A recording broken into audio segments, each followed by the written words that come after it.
Have you ever felt like God has just forgotten about you?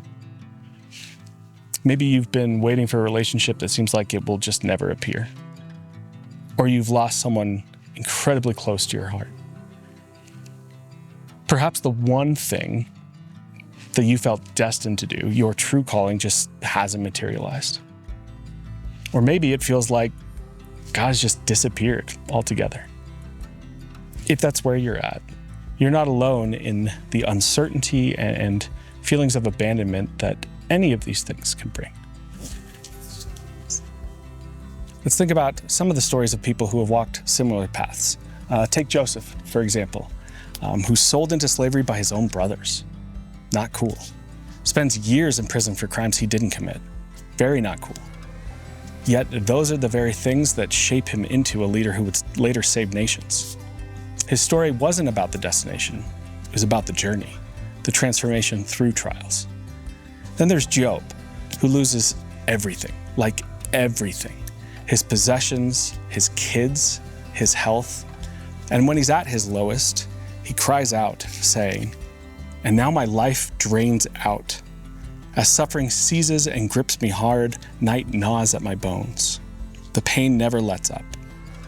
I am tied hand and foot, my neck in a noose. I twist and turn. Thrown face down in the mug, I'm a muddy mess inside and out." It's a bit dramatic, but I think we all know some version of what he's experiencing here. He feels abandoned. He feels crushed. But if you keep reading his story, it teaches us that pushing into the pain and giving voice to our questions can lead to a deeper faith and even an encounter with the creator of the universe. And let's not forget about Hannah, who longed to have a child, praying year after year, feeling overlooked and abandoned by God. Her journey to motherhood was fraught with sorrow.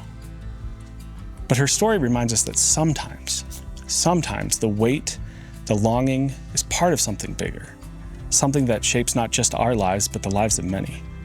So if you're feeling forgotten, remember this. It's in the midst of the journey, not just the destination. It's through the dark nights of the soul, not just the resolution, where we often find purpose and beauty and meaning.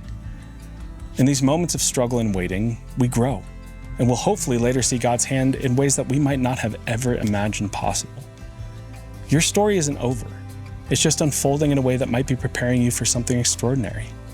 Keep pushing forward. You haven't been abandoned. You haven't been forgotten. Embrace where you are. Let the journey, let the uncertainty, let the struggles help shape you into who you were created to be.